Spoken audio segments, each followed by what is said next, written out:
You are listening to Shaun of the South podcast, brought to you by Food City, fresh, local, and full of flavor. From certified Angus beef and locally grown produce to fresh sushi, wings, and Dietz and Watson deli meats, Food City has it all, ready to go. Enjoy curbside pickup, full-service floral, and pharmacies that accept thousands of insurance plans and benefit cards. Earn fuel bucks and save at any Gas and Go fuel center, because nobody does food like Food City. Find your nearest store at foodcity.com.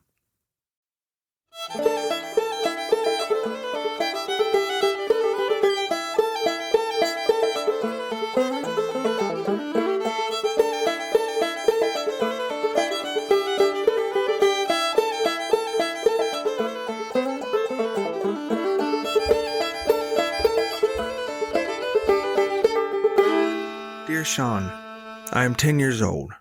My name is Peyton. I am a girl. People think Peyton is a boy name, but it can be both. What is your favorite animal? Mine is a dolphin. Dolphins are nicer than people sometimes. People are mean to me at school because I have a speech impediment, and I wish I was a dolphin so they weren't mean. Thank you. Have a nice day. Love, Peyton. Dear Peyton, I agree.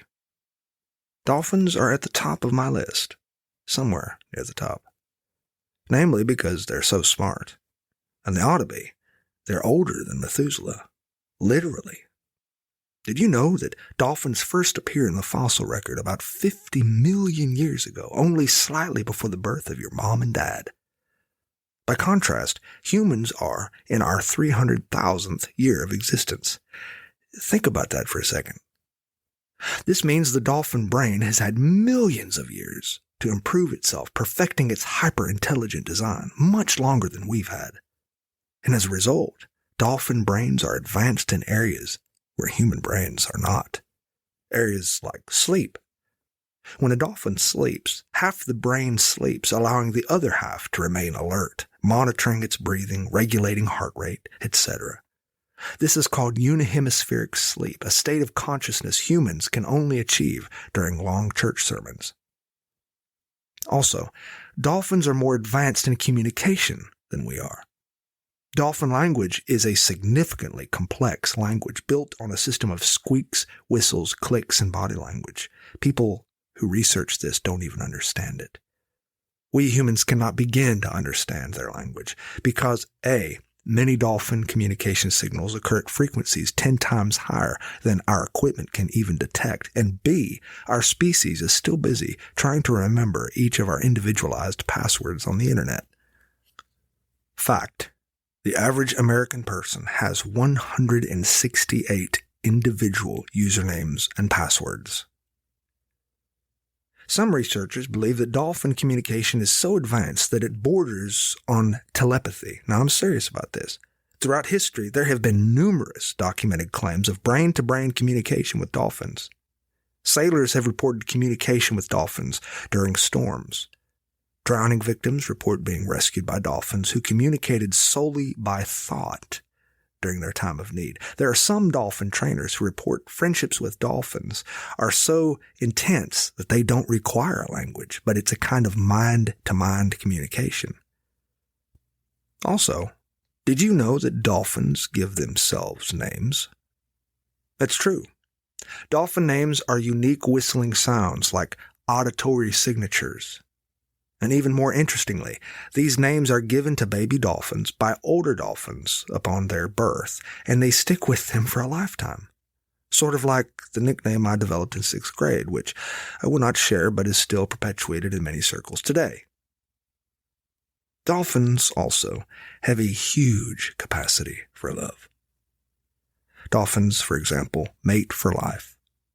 And when they find a friend, they stay with that friend until death. The dolphin's ability to empathize, suffer, emote, express joy, sadness, and affection are immeasurably higher than most animals.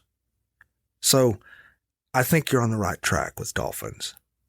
But that's not to say humans aren't remarkable animals too. Oh, we are. We're fascinating.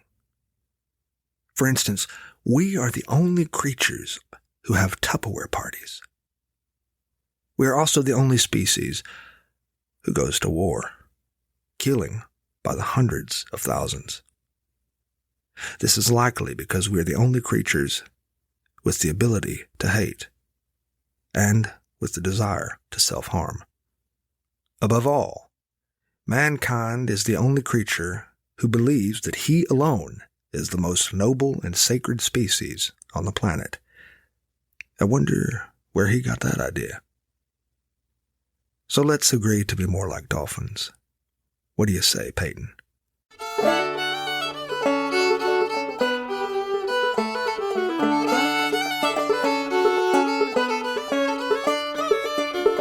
Well, thanks for listening to Sean of the South. I've been your host today, Sean Dietrich, and it has been a true privilege.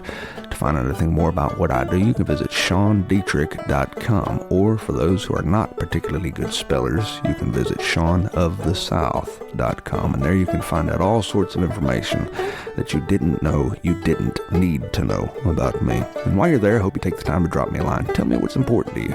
Tell me what's going on in your life. I'd like to hear it.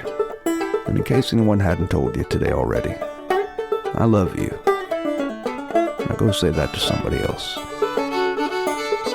Have a great day.